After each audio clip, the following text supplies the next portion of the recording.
Hi everyone, my name is Joshua Wire. I worked in the video games industry for about 20 years. Recently I retired so I could make it my hobby again. You might have heard of a few of the games I've worked on. Apparently they're all sequels. So today I'm going to be talking about an Apple II emulator I've been working on and a little bit about its future. And I'll touch on a few details about the guts of the emulator itself, but I'll mostly be talking about how I got it running inside the Unreal Engine and where it's going from there. Emulators are pretty common these days, and if you don't know what they are, I can sum it up simply by saying that an emulator is a program that dreams of being a circuit board. Or in other words, it's a piece of software that attempts to perfectly mimic, or emulate, a piece of hardware. Here's a typical emulator called Apple Win. It does an excellent job of recreating what it was like to use an Apple II. At least it's good at recreating the software that ran on it. If you grew up on the Apple II like I did, you'll be missing a few key details that really made up that experience though, like there's no clacking of plastic keys, no beeps or whirring and grunting of the disk drives. In fact, it's a rather flat two-dimensional experience, and I wanted to take that flat experience and bring in those other sights and sounds to fill in that missing dimension. Let's take a look at what that looks like. As you can see, there's a three-dimensional representation of the Apple II computer sitting on a desk in the virtual world. By placing my mouse cursor onto the screen and hitting a button, I can sit down and start to interact with the computer. When I type on my keyboard, those key presses are fed to the emulator as if it were typed on real hardware. Of course, it wouldn't be a real demo without a little print go-to program. I'll quickly do a hard reset on the machine. You can hear the drive head clacking against the limits of the drive mechanism, easily the most iconic sounds of this machine. On the desk, you'll see a familiar floppy disk that I can place into an equally familiar disk drive. You can already hear the drive whirring away waiting for a boot disk to be inserted. I'll just slide the disk into the drive and you can already hear the grunting and whirring as it slowly reads what's on the disk. Now that the disk has been read, let's see what's on it. The catalog command works, as does all the DOS commands and BASIC. So you can create programs inside the emulator, save them to the virtual disk, and that's in turn saved off onto your hard drive for later use. Let's put a different disk into the drive.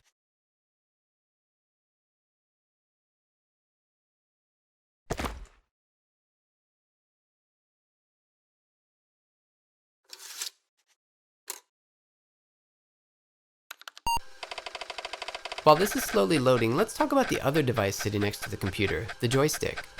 I also took the time to accurately emulate how this device sent signals to the old Apple IIs, which meant that the system can utilize it as well in its emulation. So if we load up something like this classic title, we can actually fly a sortie and save a few hostages.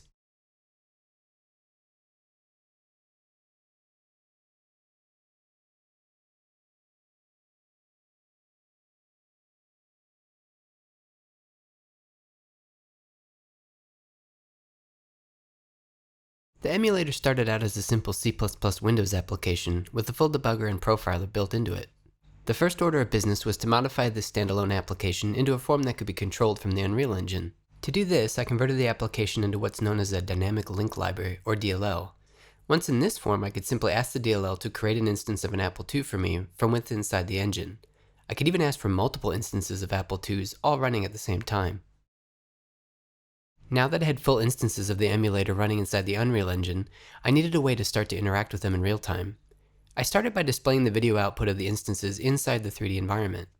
A scene such as this one is made up of a massive collection of surfaces, all represented as triangles.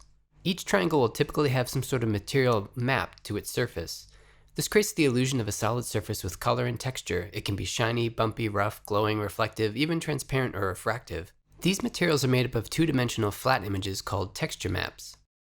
If we look at this image of the Apple II, as represented by a three-dimensional model inside the game engine, you can see that its texture map contains a flattened representation of the computer's iconic logo and shell. You can also see a static image that represents the monitor's output baked into the texture map. But to display the emulator's output on the screen in real time, I'd need to take the video output from an instance of the emulator and transform it into a texture map that could be mapped onto the computer's screen geometry every frame.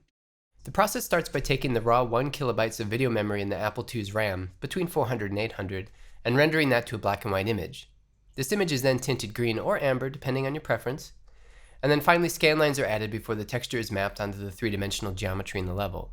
Some further material magic is done to make a convincing screen surface. Now that the image is shown on screen, how do we capture the other missing pieces of the machine? namely the sounds it made, not just the beeps and bloops of the speaker for when playing a game, but the sounds of the physical components that other emulators don't capture. The most simple example is the clicky plastic keys that the Apple II possessed. To recreate these, I sat down with a microphone and recorded a large amount of key presses. Then I simply play these back whenever a key is pressed while using the machine. But the key presses aren't exactly iconic. Quite a few of us use brand new keyboards that are much louder than these old machines. There was, however, one noise that truly defined the Apple II experience. It wasn't going to be an accurate emulation without this noise and the other accompanying grunts and whirs of the Disk 2 drive system. So I sat down with my microphone again and got to work. When we insert a disk, we can see the floppy slide in and the retaining tab close. The disk drive is already spinning and you can see that the red LED is lit up showing the drive motor is active. Now you can hear the drive reading data from the various tracks and sectors in the floppy. Each of these is triggered by a real read and write event from the disk, mimicking what the drive would really sound like reading the exact data. Finally, let's hard reset the machine and hear the drive head clacking against the inner limits. Again, the sound is generated from the head attempting to move past its starting point, so each clack you hear is another overshot track, instead of a pre-canned sequence.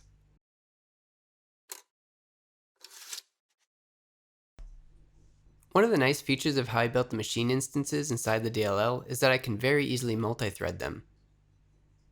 In normal operation, you need to update the machine instances in serial, meaning one after the other. But with multi-threading, I can actually update many machine instances at the exact same time in parallel. That means I can run a lot of emulated machines for the same cost of just running one of them. It's a pretty decent recreation of the Apple II, and by itself it would be an interesting little project to ship and call complete, but my experience making video games told me that it was possible to go a little further with it. There are a lot of video games that pay homage to their past by including little computer terminals inside their worlds. They offer varying levels of interaction and believability, but invariably they're all fake computers running fake programs displayed on fake screens. With the Apple II emulated and living inside the virtual world, I knew that I could finally fulfill the dream of having one of those machines be a real working tool a player could use. But more than that, I knew that using BASIC, I could probably create a really interesting puzzle game using the Apple II as one of the core tools. BASIC is the programming language that many of us cut our programming teeth on, and was really well suited to small, simple, hacky programs that could get a job done without a lot of fuss, as long as you left some space between your numbered lines.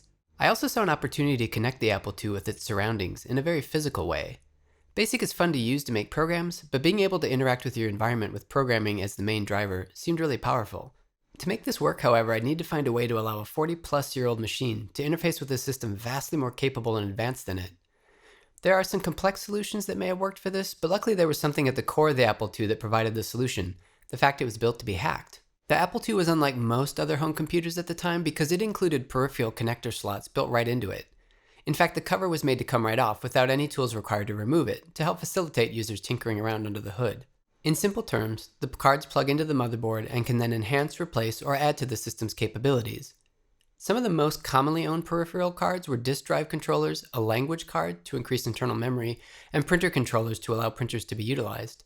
The Apple II had specific memory ranges devoted to these slots, and by reading from and writing to them, the cards could interact in a variety of ways with the system that otherwise knew nothing about them. The flexibility of the system allows clever hardware hacks even to today. Which made me wonder if I could effectively plug the Unreal Engine into the Apple II by simply reading from and writing to those memory addresses. Long story short, you can.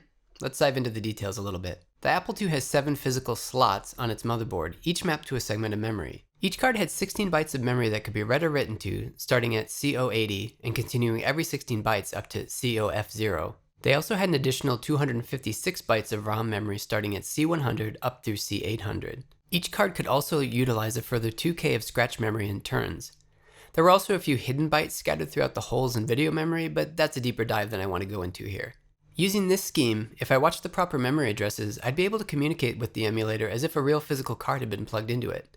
And though simple, I could contrive a lot of different use cases for this, and through some simple peek and poke commands, users could do all sorts of things with the virtual world the computer found itself in, like open doors, read sensors, even align satellite arrays. An extra benefit of this scheme is that it forces all my solutions to be plausible for the era. I can't write magic code or suddenly display sharp 3D graphics coming out of the Apple II. It's all real software written in either BASIC or 6502 assembly language.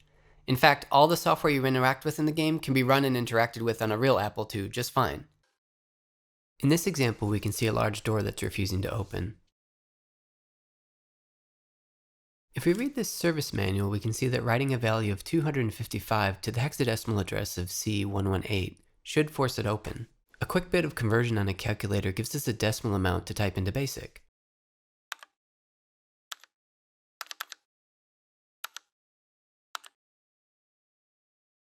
We'll use the poke command to write a value into the memory address we converted.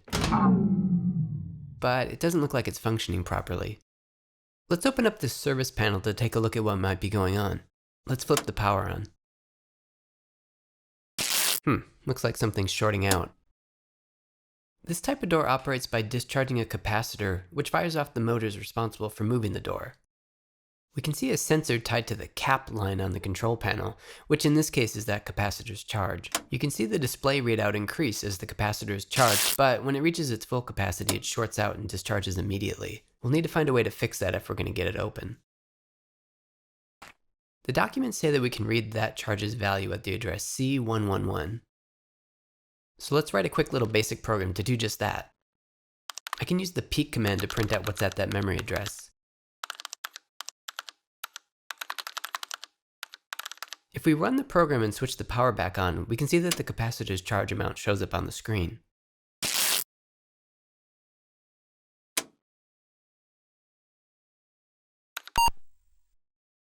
If we read the document again, we can see a note that the capacitor needs to be above 80% charged to work properly.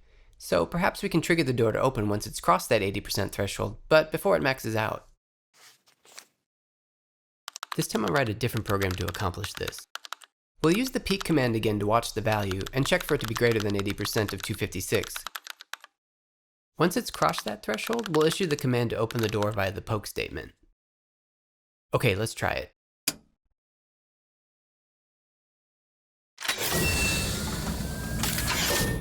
And there we go, problem solved.